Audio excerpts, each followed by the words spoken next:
كل يوم وصفه ان شاء الله، نقدم لكم كل يوم وصفه. القرص الفلاحي الطريه، شايفين ما شاء الله شكلها، ونعرف كل التفاصيل على القرص الفلاحي. شايفين ما شاء الله، شايفين ما شاء الله شكلها. احنا حشينا عجوه وساده، شايفين ما شاء الله. ممكن تحشي بالعجوه او ممكن تحشي بالقرفه والسكر اللي انت حباه، او ممكن تسيبها كلها ساده. شايفين ما شاء الله القرص. طول ما عندك القرص في البيت ما تشيليش هم الفطار والعشاء. شايفين ما شاء الله شكلها. ممكن تعمليها ساده وتاكليها بجبنه بعسل، اي حاجه انت حباها. وهنا دي معانا الساده، شايفين ما شاء الله شكل القرصه، شايفين ما شاء الله. وهنقول في الفيديو لو انت عاوزه تكبريها القرصه او تصغريها عن كده تعملي ايه. شايفين ما شاء الله قد ايه طريه. وهنقول لو طلعت معاكي ناشفه تعملي ايه عشان ما شاء الله شكل القرصه. شايفين ما شاء الله. ولو لسه ما اشتركتوش اشتركوا وفعلوا زر الجرس، ولا نبدا نشوف عملناها ازاي.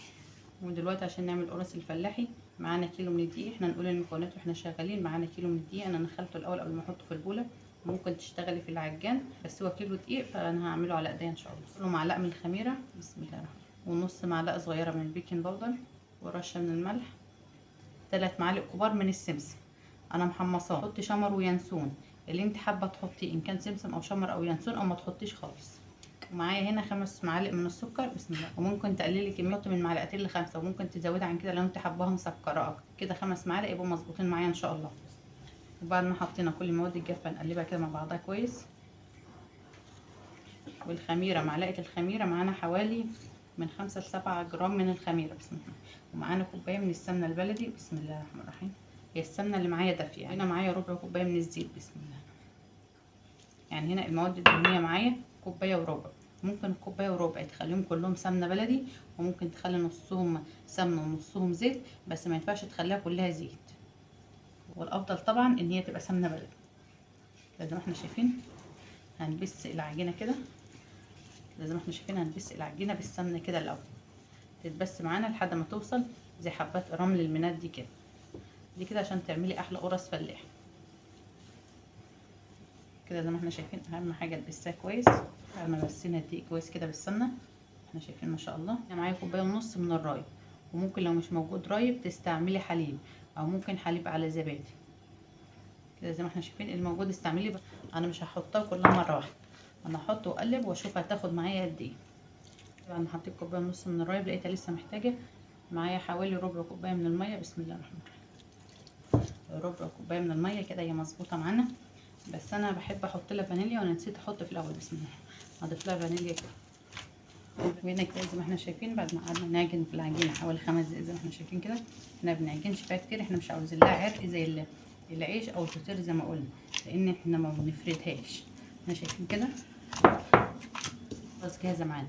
هنغطيها بس باسترتش فوطه مطبخ وهنسيبها ربع ساعه، مش هنسيبها اكتر من كده لانها بتخمر. وهنا كده معانا عجينه القرص بعد ما سيبناها بالظبط ربع ساعه، بسم الله. احنا ما سيبناهاش تخمر زي ما قلنا، احنا بنسيبها بس ترتاح كده. شايفين ما شاء الله شكل العجينه، بسم الله الرحمن الرحيم. وهنا معانا الحشو عجوه، بعملها بالشكل ده. انت بتكورها كور وبتيجي تفردها بالشكل ده كده. دي كده تبقى متوزعه معاكي في القرصه. هنا كده معانا العجينه هنفضيها، بسم الله الرحمن الرحيم. شايفين ما شاء الله شكلها، بسم الله الرحمن الرحيم. قطعه انت هتاخديها على قد ما انت حابه تبقى القرصه قد ايه. احنا شايفين كده، احنا شايفين كده. انا ولا اكبر القرصه او ولا اصغرها او بالشكل ده كده. زي ما قلنا انت ممكن تكبري او تصغري الحجم اللي انت حباه. ومعانا هنا القرصه هنقلبها كده على الجهه دي، واحنا شايفين كده. هنفرد من الحرف ده كده عجوه في الوسطانيه بالشكل ده، ونلمها بالشكل ده كده، نلمها بالشكل ده كده.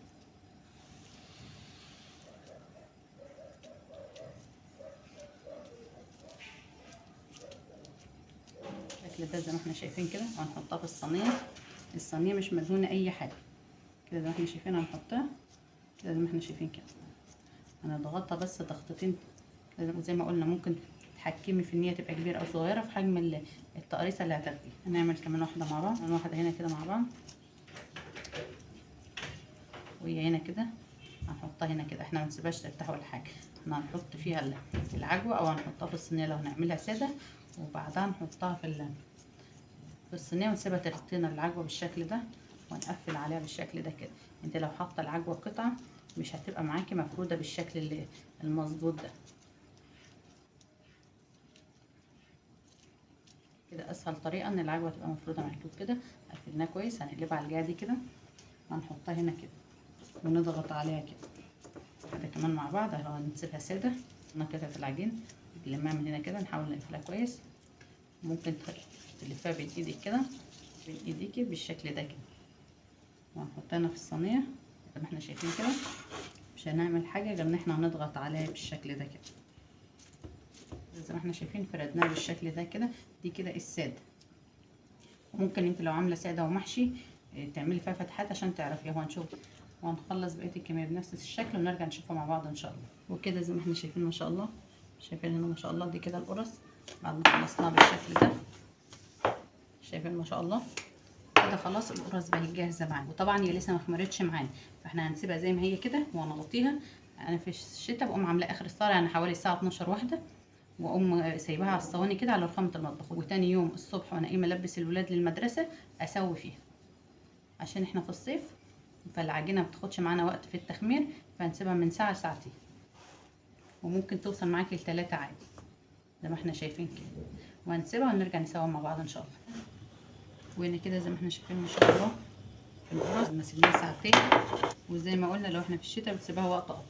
اللي هندهن بيه القرص معانا صفار بيضه وربع كوبايه من الحليب وعليها معلقه من قهوه سريعه الذوبان. هندوب القهوه بالشكل ده عشان ندهن بيها وش القرص فانيليا. يعني ممكن بيضه وعليها ربع كوبايه من الحليب وتحط عليهم رشه من الفانيليا كده زي ما احنا شايفين. وممكن تستغنى عن الخطوه دي وما تدهنيش وش القرص خالص لو انت مش حباه.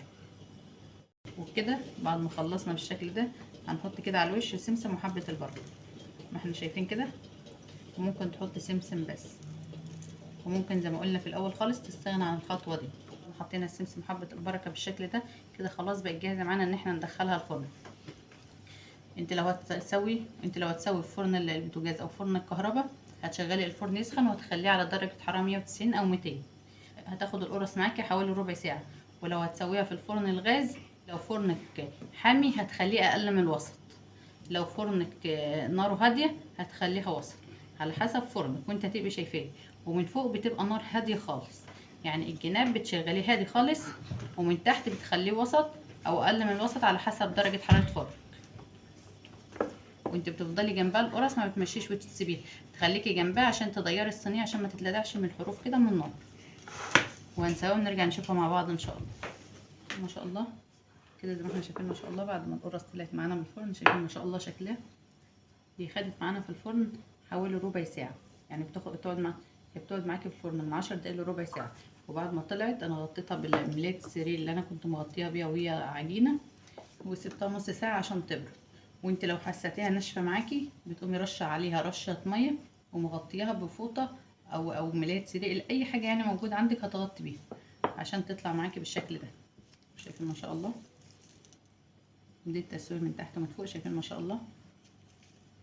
دي كده المحشيه عجوه معانا، شايفين ما شاء الله شكل القرصه من جوه. وهنا دي كده الساده شايفين ما شاء الله شكلها، شايفين ما شاء الله. شايفين كده شايفين ما شاء الله، شايفين ما شاء الله. خطتنا النهارده بقت جاهزه شايفين ما شاء الله. حشينا عجوه وساده شايفين ما شاء الله. ممكن تحشي بالعجوه او ممكن تحشي بالقرفه والسكر اللي انت حباه، او ممكن تسيبها كلها ساده. شايفين النهارده عاملين لنا متابعه وشير عشان يوصلكم كل جديد. والسلام عليكم.